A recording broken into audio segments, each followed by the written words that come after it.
బలహీనత ఉండొచ్చు, కానీ సేవ మాత్రము బలహీనత దేవునికి దూరం చేయలేకపోయింది. స్తోత్రం చెప్పండి గట్టిగా. శరీరము బలహీనమై ఉండొచ్చు, కానీ ఆత్మ మాత్రము బలహీనమైనది మాత్రము కాదు. కాబట్టి యోబు గారు ఒక అద్భుతమైన సేవ చేశారు. ఎలా సేవ చేశారంటే సంతోషంగా కాదు, కష్టాలు ఎదుర్కొంటూ, నిందలు ఎదుర్కొంటూ, అవమానాలు ఎదుర్కొంటూ, శోధనలు ఎదుర్కొంటూ, మాటలు తింటూ, మాటలు భరిస్తూ, ఇన్ని భరిస్తూ కూడా మనం పలకరిస్తే గుండెలు ఎంతో బాగా పెట్టుకొని బయటికి చాలా చక్కగా మాట్లాడేవారు. అది మేము చూసాం. ఇప్పుడు ఆయన చేతుల్లో చూస్తుంటే ఆ చేతులు ఎంత మందికి ఎత్తుకున్నాయో, చిన్నపిల్లల్ని ఆ చేతుల ద్వారా ఎంతమందికి వివాహాలు చేశాడో, ఆ చేతులు మార్చారో, లేక ఎంతమందిని దీవించారో. అయితే ఆ చేతులు ఈరోజు అలాగే మన ముందర ఆ శరీరం వల్ల చూస్తుంటే మన మనస్సులో ఒక రకమైన బాధ, ఒక రకమైన కన్నీరు, ఒక రకమైన వేదన. ఎందుకంటే మీరందరూ కూడా ఆయన ఆత్మీయమైన పిల్లలు. కాబట్టి ఒక సేవకుడిగా నేను మీకు తెలియజేసేది ఏంటంటే, యోబు గారు లేకపోయినా ఇప్పుడు 1 గంట 2 గంటలు లేకపోతే సాయంకాలము మనం వెళ్ళి సమాధి చేస్తాం, మట్టి కాబట్టి మట్టికి అప్పగించేస్తాం.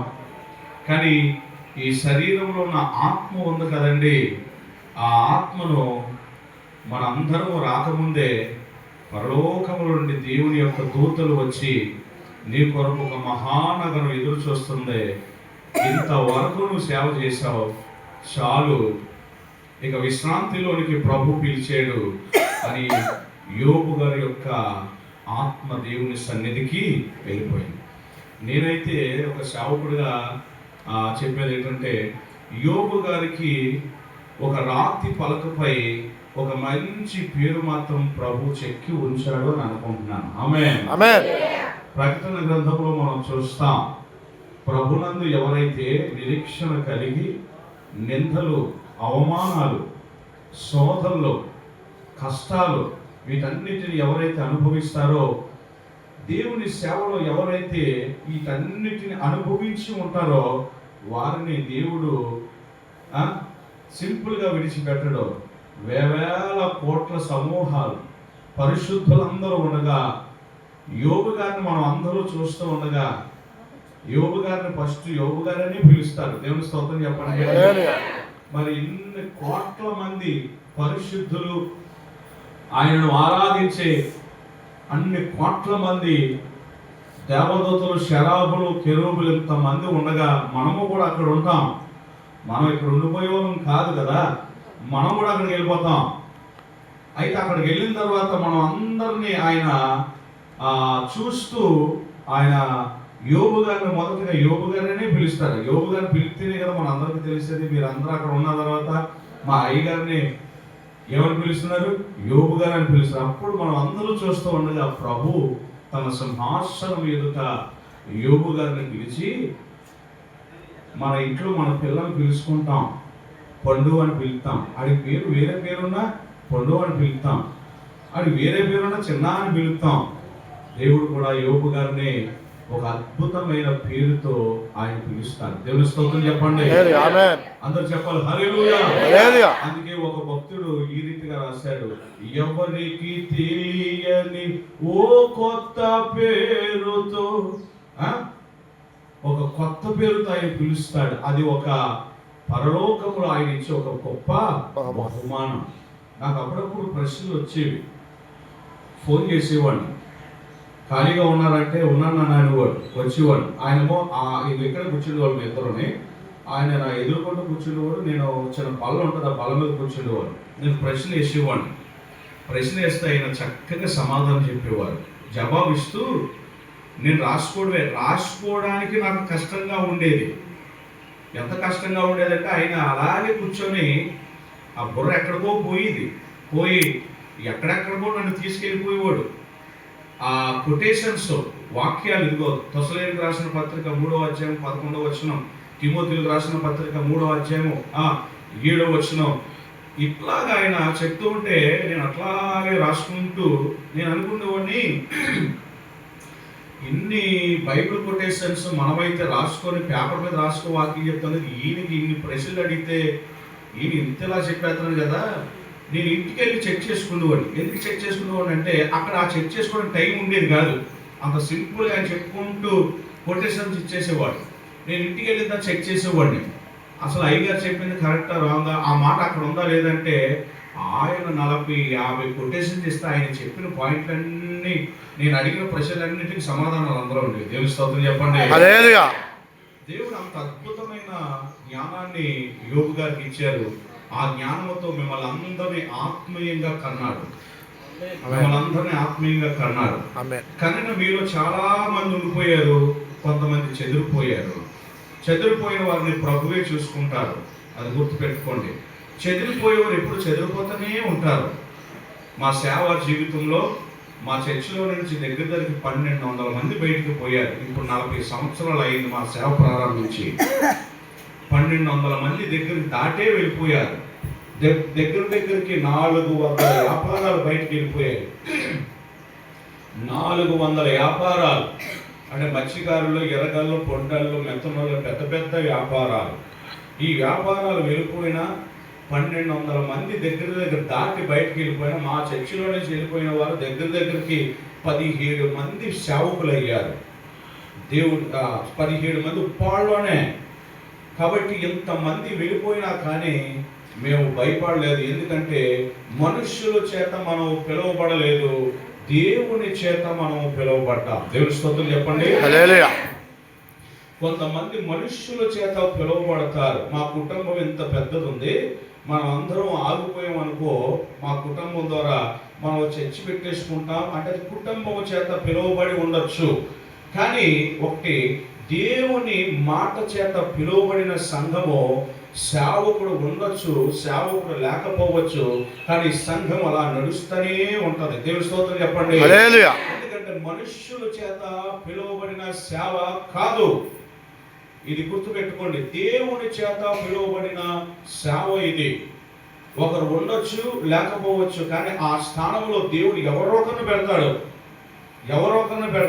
ప్రియ దేవుని పెట్టారా. కాబట్టి సంఘ బిడ్డలందరూ కూడా ఒక ఐక్యతతో మీరు ముందుకు వెళ్ళాలి.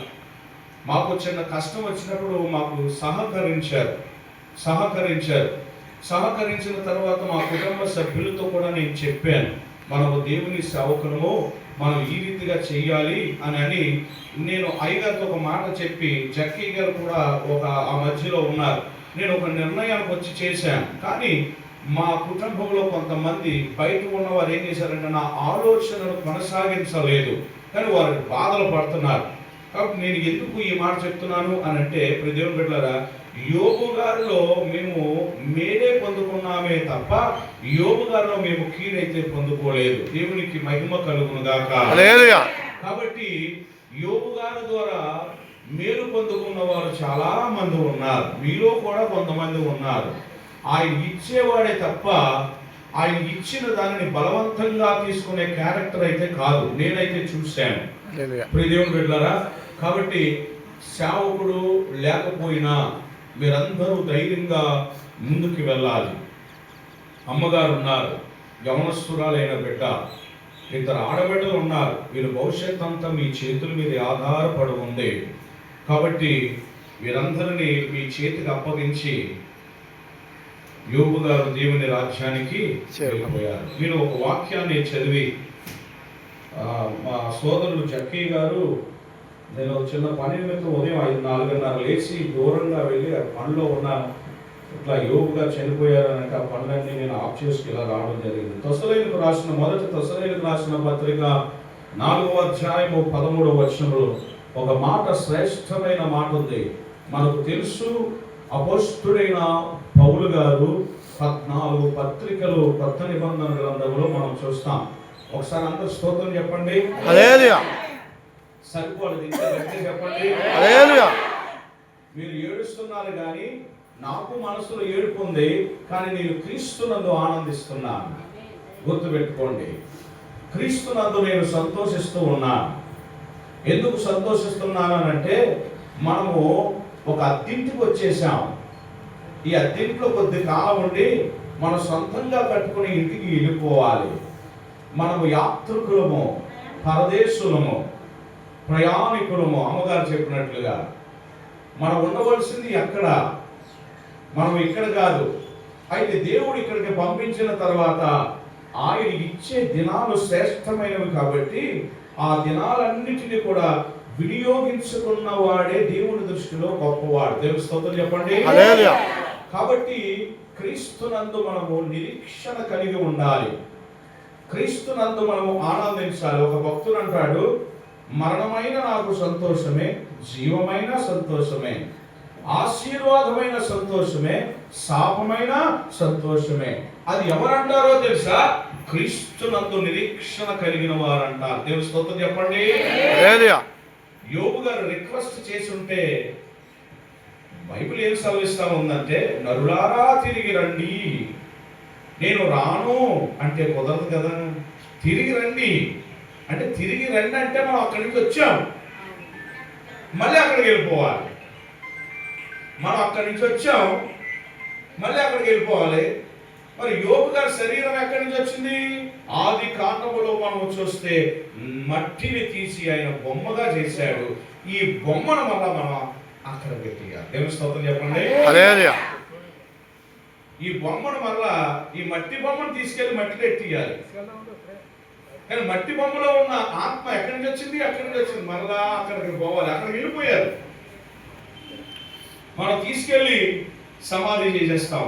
కొన్ని దినాలు పోయిన తర్వాత ఏమైపోద్ది? శరీరము మట్టిలో కలిసిపోతుంది. మట్టిలో కలిసిపోతుంది. కాబట్టి మన ఇల్లు ఇది కాదు, అసలైనది అక్కడ ఉంది. అక్కడ అంతా ఆనందమే, అక్కడ అంతా సంతోషమే. నేను వాక్యంలోనికి వెళ్తాను. ఈ విలువైన మాటలు కాబట్టి జాగ్రత్తలు వినండి. మా సంఘంలో కొన్ని సమస్యలు వచ్చాయి, కొన్ని ఇబ్బందులు ఎదురొచ్చాయి.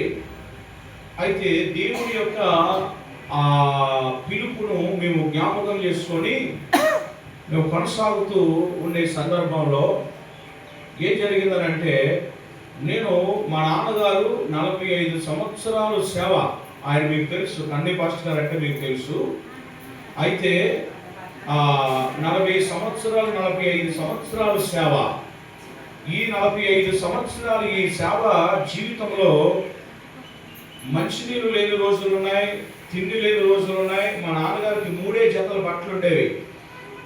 అయితే ఎంత సేవ చేసిన ఆయన మొన్న జస్ట్ కొన్ని రోజులు, 1 నెల 2 నెలల క్రితం కొన్ని సమస్యలు బట్టి ఆయన ఊరు తీసేసుకుందాం అనుకున్నాడు. చూడండి, అంత గొప్ప సేవ చేసిన ఆయన సంఘములో ఉన్న సమస్యలను బట్టి ఊరు తీసేసుకుందాం అనుకున్నాడు. ఎందుకు ఈ సమస్యలు అంటే, ఉప్పాడలో ఒక పేరుగాంచిన సంఘం ఉంది. ఆ సంఘం ఏం చేస్తుందంటే క్రైస్తవ్యం అంతటిని నాశనం చేస్తుంది. ఒక సంఘం, ఆ సంఘములో సేవకులు ఉన్నారు. వారి సంఘానికి వాక్యము చెప్పి గద్దించలేరు. గద్దిస్తే సంఘం వినదు. వీళ్ళు గద్దించాలని అనుకున్నా, గద్దించిన సంఘం బయటకు తోసేస్తుంది. సాయంకాలం మళ్ళీ మీటింగ్ పెట్టేస్తారు. ఇలాంటి పరిస్థితులను బట్టి ఆ వాతావరణం ఏం జరుగుతుందంటే ఉప్పాడ మొత్తం వ్యాపిస్తుంది అన్నమాట. అంటే మా సంఘ బిడ్డలు కూడా ఎక్కడి వరకు వచ్చారంటే కాన్క్రీట్ పెట్టిన వరకు వచ్చారు. పాస్టర్ గారికి సంబంధం లేదు, మీరు ఆ పక్కన కూర్చోండి, మేమే తీసుకుంటాం. అసలు యాజకుడు ప్రతిష్ట అనేది ముట్టేది యాజకుడు తప్ప మరొక ఎవరికి అధికారం లేదు బైబిల్ ప్రకారంగా. చూడండి ఎట్లా ఉంది అని అంటే, మొత్తం వ్యవస్థ